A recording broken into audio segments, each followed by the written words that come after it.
जय मसीह की। आज के इस प्रोग्राम में आप सभी लोगों का स्वागत है।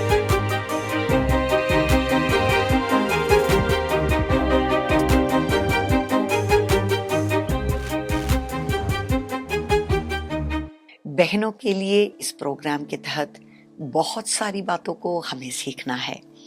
हमारे प्रैक्टिकल लाइफ में, हमारे आत्मिक जीवन में परमेश्वर के लिए उठ खड़े होने और प्रकाशमान होने के लिए जो किसी बात की ज़रूरत है वो सब कुछ इस प्रोग्राम के द्वारा हम सीखना चाहते हैं।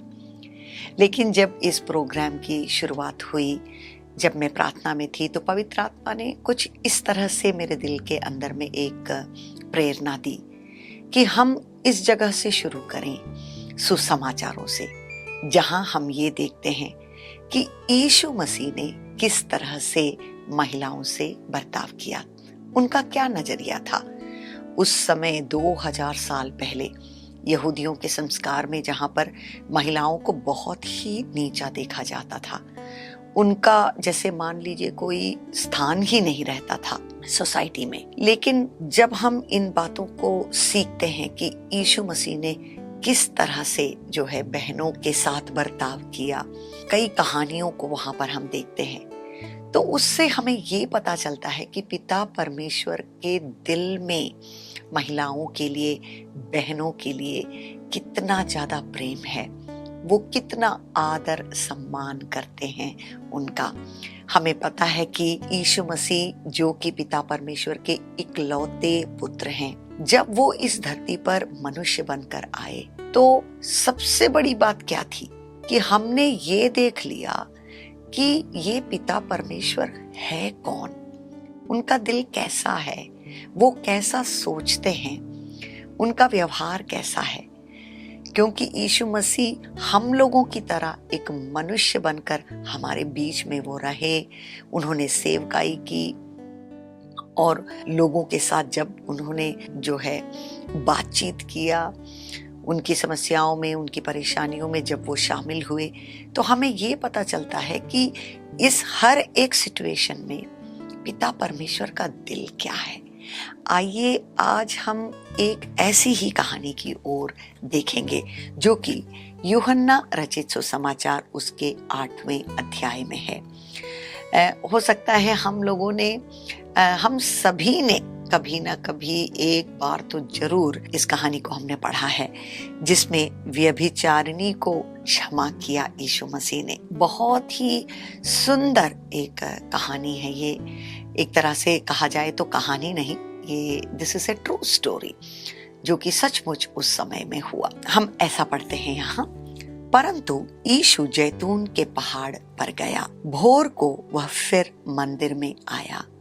सब लोग उसके पास आए और वह बैठकर उन्हें उपदेश देने लगा। तब शास्त्री और फरीसी एक स्त्री को लाए जो व्यभिचार में पकड़ी गई थी और उसको बीच में खड़ा करके यीशु से कहा। तो इसका संदर्भ हम समझते हैं, ये वो समय है जब यीशु मसीह ने अपनी सेवकाई की शुरुआत की, पब्लिक मिनिस्ट्री की शुरुआत की। तो इन लोगों ने क्या किया, जो शास्त्री और फरीसी लोग थे, ये एक स्त्री को पकड़ करके लेकर के आ रहे हैं और जो है इसका जो इसके साथ क्या प्रॉब्लम है कि ये एक व्यभिचारिणी है और व्यभिचार करते करते जो है ये पकड़ाई गई। और वो कहने लगे, हे गुरु, यह स्त्री व्यभिचार करते पकड़ी गई है और व्यवस्था में मूसा ने हमें आज्ञा दी है कि ऐसी स्त्रियों पर पथराव करें। अतः तू इस स्त्री के विषय में क्या कहता है? उन्होंने उसको परखने के लिए यह बात कही ताकि उस पर दोष लगाने के लिए कोई बात पाए। तो इस स्त्री को वो पकड़ कर लेकर के आए हैं इसलिए नहीं कि वो सचमुच जानना चाहते हैं कि इसके साथ क्या किया जाए, या फिर इसके लिए कोई अच्छी सोच उन लोगों के मन में नहीं है। वो जानते हैं कि व्यवस्था के अनुसार, मूसा के व्यवस्था के अनुसार इसके साथ क्या करना चाहिए, इसको पत्थर मार कर वो मार डालना चाहते हैं। परंतु वो यीशु को परखने के लिए भी ये सवाल उनसे पूछ रहे हैं, क्योंकि एक तरफ वो ये नहीं कह सकते कि इसने जो किया है वो पाप नहीं है, और दूसरे तरफ इसको मार डालने के लिए भी अनुमति वो नहीं दे सकते। तो उनको परखने के लिए या जो है उनके सामने जो है एक ऐसा सवाल वो लेकर के आए हैं जिसके बारे में उन्होंने शायद ये सोचा कि इसका उत्तर यीशु मसीह नहीं दे पाएंगे। परंतु यीशु झुककर उंगली से भूमि पर लिखने लगा। जब वे उससे पूछते ही रहे तो उसने सीधे होकर उनसे कहा। तो पहले तो ये जो बातें कह रहे हैं, जो सवाल वहां पर उठा रहे हैं, ऐसा मान लीजिए जैसे कि उसकी ओर यीशु मसीह ध्यान ही नहीं दे रहे हैं। वो झुक कर नीचे कुछ लिखते हैं, परंतु ये बार बार जो है यही क्वेश्चन जो है पूछते ही जाते हैं यीशु मसीह से। तब वो सीधे होकर के उन्होंने कितनी अच्छी तरह से एक उत्तर दिया। वो उत्तर जिसमें प्रभु का प्रेम, प्रभु की पवित्रता और उनका ज्ञान सब कुछ एक साथ जो है हमें देखने में मिलता है। तुम में जो निष्पाप हो वही पहले उसको पत्थर मारे। तो मसीह ना तो ये कहते हैं कि इसको छोड़ दिया जाए, इसने जो पाप किया है वो कोई बात नहीं, उसको हल्का समझा जाए, ऐसा भी नहीं कहते हैं। दूसरी तरफ वो ये भी नहीं कहते हैं कि मूसा की तरफ से जो व्यवस्था परमेश्वर ने खुद दिया वो कोई मायने नहीं रखता है, ये भी नहीं कह रहे हैं। परंतु वो जो है इस मामले में जो बिल्कुल जो डीप इश्यू है, जो सचमुच जो मुद्दा है, उसको बाहर लेकर के आ जाते हैं। उन्होंने कुछ ऐसा उत्तर दिया जिसके कारण जो लोग इस स्त्री को पकड़ के लेकर के आए, उनके दिल में जो बातें थी वो बिल्कुल बिल्कुल जो है साफ साफ बाहर आ गई। They just became exposed। तो क्या कह दिया उन्होंने कि ठीक है, जो आप लोगों में से जिसने पाप नहीं किया है वो जो है इसे पहला पत्थर मार दे। तो सच में बात क्या है कि जो लोग इस स्त्री को पकड़ कर लेकर के आए और जो इसके ऊपर इल्जाम लगा रहे हैं कि ये व्यभिचारिणी है और व्यवस्था के अनुसार इसके साथ ऐसा कुछ व्यवहार किया जाए, वो इसके ऊपर दोष लगा रहे हैं, पर उनको अपने बारे में ख्याल नहीं है। उनकी जिंदगी में कितनी कमियां हैं, वो कितनी चीजों में प्रभु के सामने गिरे हुए हैं और व्यवस्था के अनुसार उनके साथ क्या इल्जाम होना चाहिए इसके बारे में तो उनको कोई सोच है ही नहीं। वो दूसरे के ऊपर इल्जाम लगाने के चक्कर में जो है वो अपना ध्यान लगाए हुए हैं। तो मसीह के उत्तर के सामने जैसे मान लीजिए बिल्कुल स्वर्ग से डायरेक्टली इतना बड़ा प्रकाश वहां पर आ गया कि उसके सामने कोई भी खड़ा नहीं रह पाया, कोई अंधकार वहां टिक नहीं पाई। देखिए क्या हुआ, और फिर झुककर भूमि पर उंगली से यीशु मसीह जो है लिखते गए।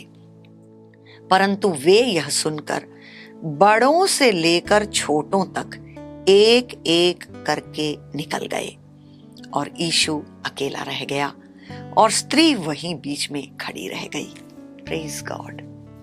कितना सुंदर एक चित्र हमें यहाँ मिलता है, परमेश्वर की प्रेम और उनकी पवित्रता और उनका ज्ञान सब कुछ एक साथ मिलकर जो है यहाँ पर काम कर रहा है। देखिए, ये लोग जो इस महिला को पकड़ करके लाए, बात तो सही है कि वो पापिन है, वो व्यभिचारिणी है, लेकिन वो उसकी सहायता करने के लिए या इस स्त्री के प्रति जो उनको प्रेम है, इस कारण से उन लोगों ने उसको पकड़कर नहीं लाया। वो ये जानना भी नहीं चाहते हैं कि उसकी जिंदगी में क्या तकलीफ है, क्या परेशानी है, क्या परिस्थिति है जिसके कारण वो इस हद तक अपनी जिंदगी में गिर गई।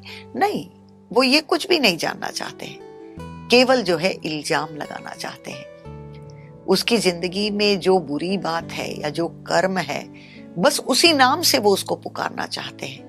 वो ये सोचना भी नहीं चाहते कि शायद इसकी जिंदगी में कुछ बदलाव आ सकता है, क्योंकि व्यवस्था जो है, the law brings knowledge of sin. जब परमेश्वर की पवित्र व्यवस्था के सामने हम आते हैं तो हमें अपने पाप के बारे में जो है समझ आता है कि हम कितने गिरे हुए हैं और हम दंडित होने लायक हैं। In every way we are punishable before God. We are wretched, we are sinful, लेकिन परमेश्वर का प्रेम है जो उसके आगे भी हमारे लिए सोचता है और हमारे लिए काम करता है। और देखिए, जब यीशु मसीह ने ऐसा कहा तो वहां पर कोई टिक नहीं पाया, क्योंकि उस इतनी बड़ी भीड़ में ऐसा, क्या आप सोचते हैं कोई भी ऐसा व्यक्ति है जो कि पाप रहित है या निष्पाप है? कोई भी नहीं। परमेश्वर की आंखों में एक पाप बड़ा और एक छोटा, ऐसा तो है ही नहीं। सारे व्यक्ति, सारी मनुष्य जाति जो है वो परमेश्वर के सामने पाप में गिरी हुई है। और अगर कोई व्यक्ति परमेश्वर के सामने खड़े रहने के योग्य है या धर्मी बन सकता है तो वो केवल यीशु मसीह के द्वारा, उनकी दया, उनकी कृपा के द्वारा हमारे पाप जो हैं क्षमा कर दिए जाते हैं। और प्रभु इसको नीचा नहीं देखते। सचमुच आप अगर सोचे तो इसको पत्थर, सचमुच इसके ऊपर पत्थर मारने की योग्यता केवल यीशु मसीह रखते हैं, क्योंकि पाप रहित और निष्पाप केवल एक ही व्यक्ति है जो उस समय वहां पर मौजूद है। लेकिन मसीह कहते हैं नहीं, तुम्हें पत्थर मारने के लिए या तुम्हें दंडित करने के लिए पिता परमेश्वर ने मुझे इस धरती पर नहीं भेजा, क्योंकि वो तुमसे इतना प्रेम रखते हैं। तुम्हें बचाने के लिए, तुम्हारा उद्धार करने के लिए, पिता की ओर वापस तुम्हें ले जाने के लिए मैं इस धरती पर आया हूं। और वो अपनी बातों के द्वारा इस सुसमाचार का संदेश, परमेश्वर के राज्य का संदेश, परमेश्वर की क्षमा और प्रेम को जो है उस समय उसकी ओर परमेश्वर जो है बढ़ाते हैं। और देखिए, केवल कौन खड़ा है वहां? यीशु मसीह है। और वो स्त्री बिल्कुल लज्जित, क्योंकि वो सचमुच व्यभिचारिणी है, सचमुच वो गिरी हुई है, अपनी आंखों में गिरी हुई है और दूसरे लोगों के सामने वो गिरी हुई है। उसका जिंदगी टूटा हुआ है। पता नहीं वो इस रास्ते तक क्यों चली आई, पर कारण जो भी हो, आज जो है उसका जिंदगी पाप के अंदर डूबा हुआ है। यीशु ने सीधे होकर उससे कहा, हे नारी, वे कहां गए? कुछ क्वेश्चन है जो वो खुद इससे पूछ रहे हैं, ताकि इसको जो है कुछ अंदर से कुछ समझ आ जाए। क्या किसी ने तुझ पर दंड की आज्ञा ना दी? उसने कहा, हे प्रभु, किसी ने नहीं। अचानक से उसको समझ में आ जाता है, अपनी पाप के बारे में उसको समझ आ जाता है। उसने कहा, हे प्रभु, किसी ने नहीं। यीशु ने कहा, मैं भी तुझ पर दंड की आज्ञा नहीं देता, जा और फिर पाप ना करना। Praise God. मसीह उसको कहते हैं, मसीह का जो प्रेम और जो क्षमा जो उन्होंने स्त्री की ओर बढ़ाया, उस कारण से एक बहुत बड़ा चेंज, रूपांतरण इसके अंदर ही अंदर हो रहा है। शायद बाहर उस समय हम कुछ देख नहीं पा रहे हैं, लेकिन उस जगह खड़े खड़े उसके अंदर में इतना ज्यादा रूपांतरण हो रहा है। अंधकार छूट रहा है, बंधन छूट रहे हैं उसकी जिंदगी से, और वो आजाद हो रही है, पाप से आजाद हो रही है। मसीह उसको कहते हैं, मैं तुम्हें क्षमा करता हूं, अब तुम पाप ना करो। मैं ऐसा सोचती हूं कि ये जो घटना वहां घटी और जो बातें यीशु मसीह ने उससे कही, इतना प्रकाश उसके अंदर में आ गया होगा, इतना हौसला बढ़ गया होगा, प्रभु का प्रेम उसके दिल के अंदर में इतना ज्यादा जो है आकर भर गया होगा कि कभी अपनी पुरानी जिंदगी की ओर देखने या लौट कर जाने का जो है वो नहीं जा पाएगी।